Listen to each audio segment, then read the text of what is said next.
Ya, tolong ini, saudara dan saya harus pikirkan ini sungguh-sungguh dengan serius. Karena disitulah satu-satunya pertanyaan, apakah saudara akan masuk kepada kehidupan kekal di surga atau ke neraka. Pilihan hanya ada dua, tidak ada yang lain. Oleh sebab itu, mari selagi kita masih sehat, masih kuat, Bapak Saudara, kita tetap tempatkan, cari dahulu kerajaan Allah, utamakan dahulu Tuhan, utamakan dulu pekerjaan Tuhan, utamakan dahulu hubungan dengan Tuhan, penyembahan kepada Tuhan, bergaul karib dengan Tuhannya, baru yang lain. Amin, Bapak Ibu Saudara.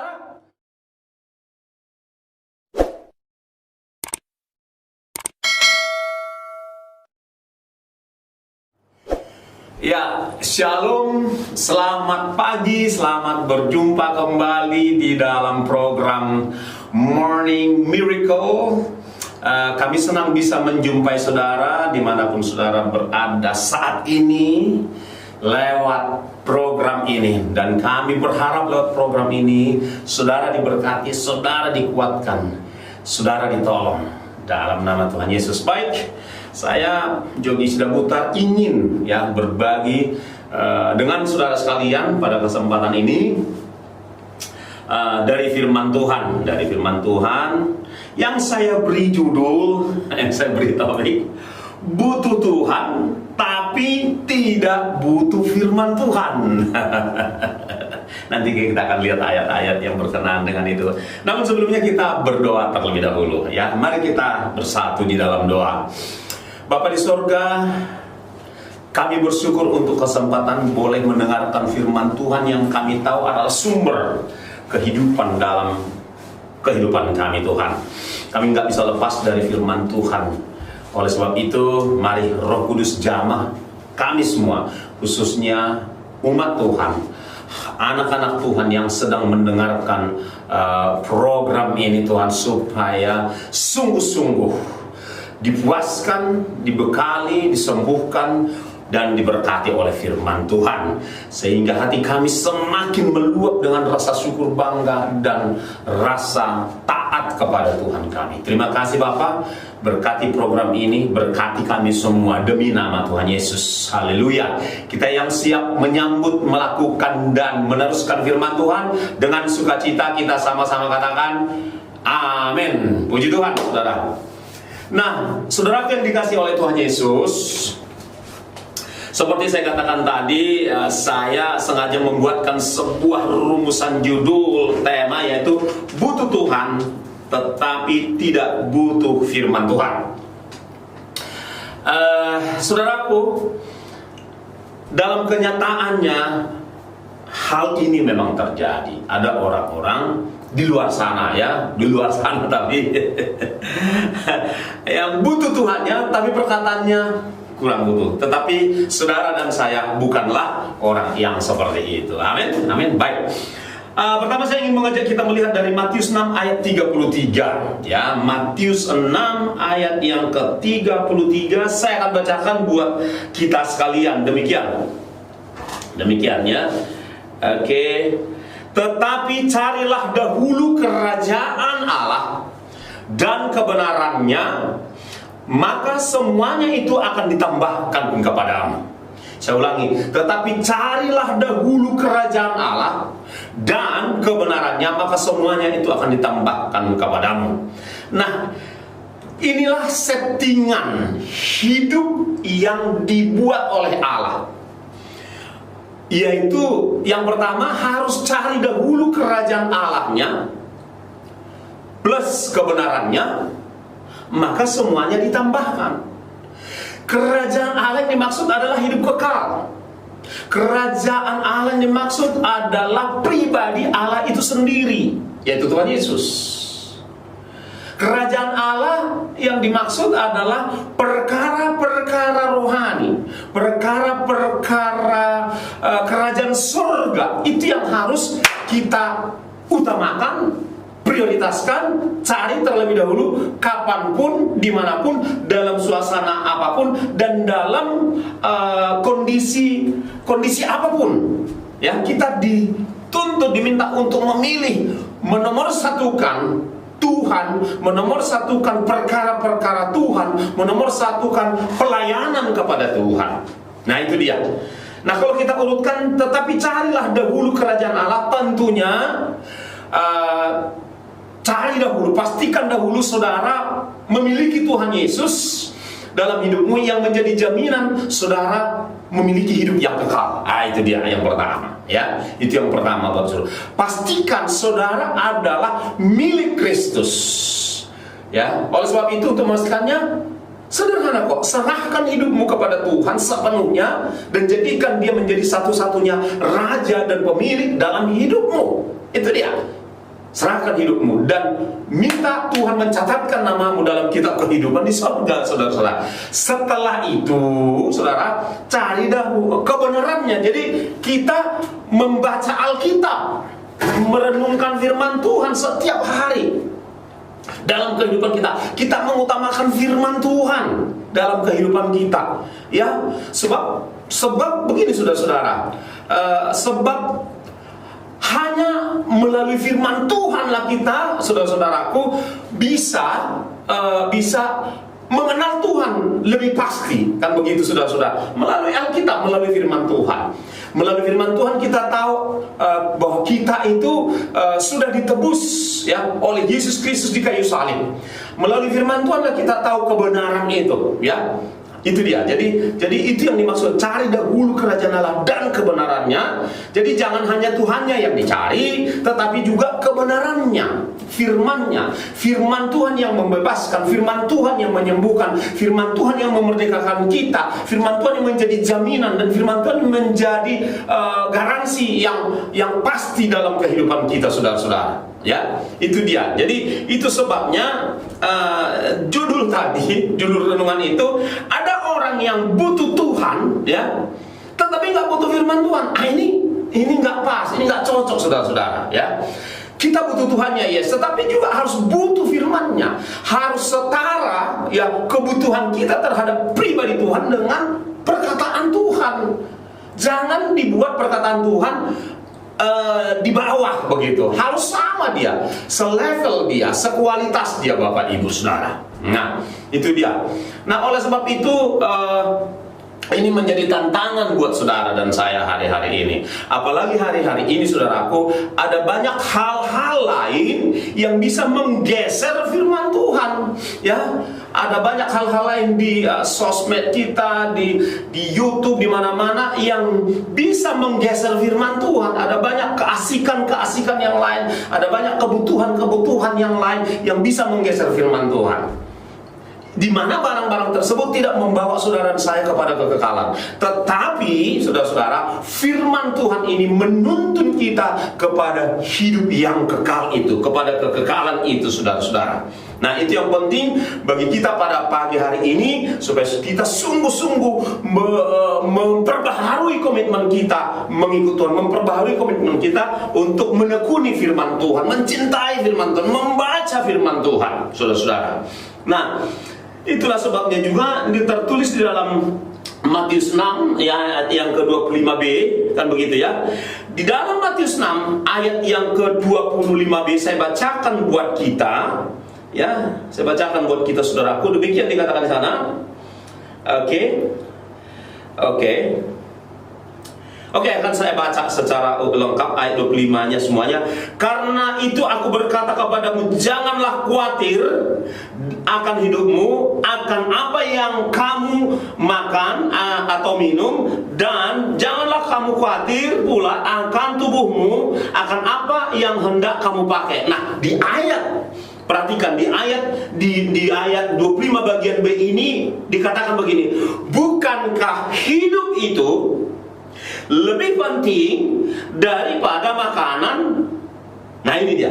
Bukankah hidup itu lebih penting daripada makanan? Hidup yang Yesus maksudkan di sini, Bapak Ibu Saudara, bukanlah kehidupan jasmani ini. Tetapi hidup yang Yesus maksudkan adalah kehidupan roh kita kelak. Ya, jadi kalau kehidupan jasmani ini istilah apa namanya, istilah Yunaninya kan bios, begitu ya. Dan untuk kehidupan roh kita disebutnya zoe, kan begitu kan ya? Ada bios, ada zoe. Jadi Yesus ketika tiap kali berbicara tentang hidup, sesungguhnya dia tidak berbicara tentang kehidupan bios, kehidupan biologis kita ini, saudara-saudara. Dia selalu berbicara tentang another life, hidup yang lain, jenis hidup yang lain, yaitu zoe, yaitu kehidupan roh kita, kehidupan kekal itu. Itu yang Yesus maksudkan. Itu makanya dia dikatakan, bukankah zoe itu, bukankah kehidupan kekal itu lebih penting daripada kehidupan jasmani ini, saudara-saudara. Tetapi persoalannya, saudaraku, ada terlalu banyak orang terlalu terpusat pikirannya, waktunya, hatinya, bebannya hanya untuk mengejar kehidupan bios. Bahkan terlupakan kehidupan zoe, terlupakan kehidupan yang sesungguhnya itu, yaitu kehidupan kekal itu, saudara-saudara. Itu malah terlupakan, dalam membuat itu tergeser, tersingkir itu. Perihal hidup kekal, perihal hidup zoe, kehidupan kerohanian kita. Dan saudara bisa lihat dalam kehidupan, ada kehidupan saudara mungkin saya nggak tahu, di mana saudara lebih bergumul, lebih berjuang, lebih terpusat pikiran saudara kepada mencari uang, kepada kebutuhan beli nasi, beli kebutuhan pokok di rumah dan lain sebagainya. Bahkan seakan-akan hidup ini akan berakhir ketika sudah diantar ke kubur. Ya, seakan-akan setelah itu nggak penting lagi. Ada banyak orang yang berpikir seperti itu, Bapak Saudara. Padahal hidup yang sementara ini sungguh-sungguh hanya sementara sifatnya. Hidup yang sesungguhnya itu adalah setelah kematian jasmani, setelah dikuburkan. Tubuh kita setelah dikuburkan kembali ke tanah. Setelah itulah kehidupan yang sesungguhnya. Dan jangan lupa, Bapak Ibu Saudara, di penghujung hidup saudara dan saya, di detik di mana rohmu atau nafasmu pisah dari tubuhmu, maka semua perkara-perkara yang ada di dunia ini akan expire, ya. Cita-cita akan expire, saudara-saudara. Popularitas akan expire, harta benda akan expire, kenikmatan dunia akan expire, popularitas semua akan expire, saudara-saudara. Memperjuangkan karir, popularitas, pengaruh, jabatan akan expire, dan hanya satu-satunya tinggal persoalan ketika detik terakhir, ya, detik terakhir dari hidupmu, yaitu antara detik di mana rohmu meninggalkan tubuhmu. Di situ tinggal satu perkara itu, apakah engkau memiliki hidup kekal itu atau tidak? Ini serius loh Bapak Ibu Saudara, ya. Tolong ini saudara dan saya harus pikirkan ini sungguh-sungguh dengan serius, karena disitulah satu-satunya pertanyaan, apakah saudara akan masuk kepada kehidupan kekal di surga atau ke neraka. Pilihan hanya ada dua, tidak ada yang lain. Oleh sebab itu, mari selagi kita masih sehat, masih kuat, Bapak Saudara, kita tetap tempatkan, cari dahulu kerajaan Allah, utamakan dahulu Tuhan, utamakan dulu pekerjaan Tuhan, utamakan dahulu hubungan dengan Tuhan, penyembahan kepada Tuhan, bergaul karib dengan Tuhannya, baru yang lain. Amin, Bapak Ibu Saudara. Ada amin? Ya, saudara harus memikirkan itu. Nah, itu sebabnya dituliskan juga di dalam 1 Korintus 15 ayat yang ke-19 demikian. 1 Korintus 15. Oke, saya bacakan buat saudara sekalian. Oke, dikatakan begini ya. Ayat yang ke-19. Oke. Nah, ini nih. Dikatakan, jika kita hanya dalam hidup ini saja menaruh pengharapan pada Kristus, maka kita adalah orang-orang yang paling malang dari segala manusia. Wow, ini jelas tandas. Jika saudara beribadah kepada Tuhan, Jika saudara hanya memikirkan Tuhan supaya hidupmu sementara ini diberkati Tuhan, saudara ikut Tuhan, saudara melayani Tuhan, saudara percaya Tuhan, saudara menjadi orang Kristen hanya supaya hidup yang sementara ini diberkati, hanya supaya hidup yang sementara ini berhasil, maka Alkitab mengatakan engkau adalah orang yang paling malang. Engkau adalah orang paling malang. Oleh sebab itu, pikirkan secara serius. Bukan kita tidak penting cari duit, tetap cari duit. Persoalannya mana yang kita mutlakkan dan kita prioritaskan, mana yang kita relatifkan, mana yang kita nomor duakan. Itu saudaraku. Ya, ini supaya kita ini jelas, ini perjalanan hidup kita ikut Tuhan ini jelas. Jelas panduannya, jelas arahnya, jelas rambu-rambunya Bapak Ibu Saudara, dan jelas tujuannya. Itulah sebabnya saudaraku, juga dikatakan di dalam Markus, ya, di dalam Markus 8 ayat 36, ya. Markus 8 ayat 36 apa dikatakan di sini? Kita baca sama-sama. Markus 8 ayat 36. Haleluya. Oke, demikian dikatakan. Oke, demikian ini.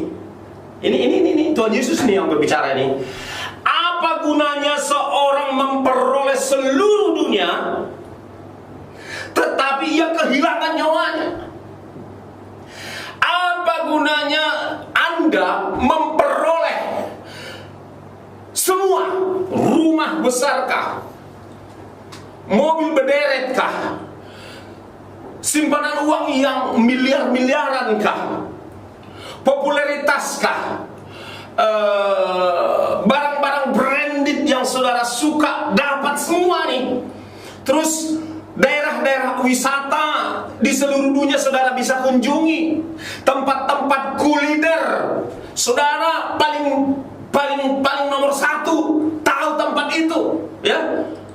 Tempat makan-makan, tempat jalan-jalan, Anda orang yang paling pertama tahu tempat itu, dan Anda mau menjadi orang pertama mengunjungi tempat ini, dan saudara akan selfie di sana, foto di sana, sharing di sana, menunjukkan Anda adalah orang yang paling pertama untuk bisa berkunjung ke tempat yang eksklusif, mahal, istimewa, dan lain sebagainya. Apakah itu tidak boleh? Boleh. Tetapi saudara yang dikasihi oleh Tuhan Yesus, dengar baik. Untuk apa kau beroleh semua itu kalau pas detik terakhir nafasmu itu engkau dibuang ke neraka? Buat apa? Buat apa saudaraku? Jadi saudara, ayo dong berpikir mulai dari sekarang. Jangan engkau terikat dengan itu semua. Kalau Tuhan izinkan Anda punya rumah besar, mahal, bagus, yes, puji Tuhan, ya kan? Nggak ada masalah. Kalau Anda, Tuhan beri kesempatan untuk memiliki, mengoleksi supercar, ya kan, Lamborghini, Ferrari, ya kan, Formula One, Hammer, sebutlah semua yang ada R-nya, Fortuner, terserahlah. Karena itu lagi ngetren gitu loh sekarang. Orang-orang jet set sedunia sekarang berlomba-lomba untuk mengoleksi kapal pesiar yang harganya triliunan gitu. Tapi buat apa semua itu kalau jiwamu binasa?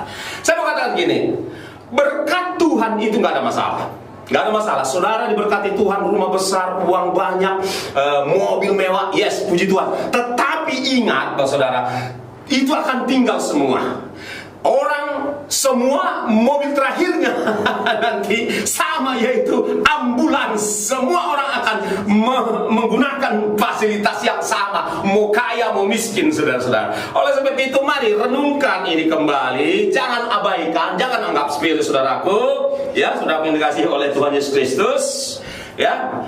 Supaya saudara sungguh-sungguh setiap saat, setiap kondisi, setiap situasi, tetaplah utamakan Tuhan Yesus. Tetaplah utamakan bergaul karib dengan Dia, menyembah Dia, baca firman-Nya, dan mengutamakan melakukan firman daripada melakukan yang lain, saudara-saudara. Sehingga engkau akan menemukan hidupmu ada pada jalan dan trek yang benar. Kau berada pada tempat yang benar. Jadi soal kapan Tuhan mau panggil kita itu urusan Tuhan, tapi kita tetap pastikan kita tetap hidup di dalam kebenaran Tuhan. Yang setuju katakan amin. Haleluya.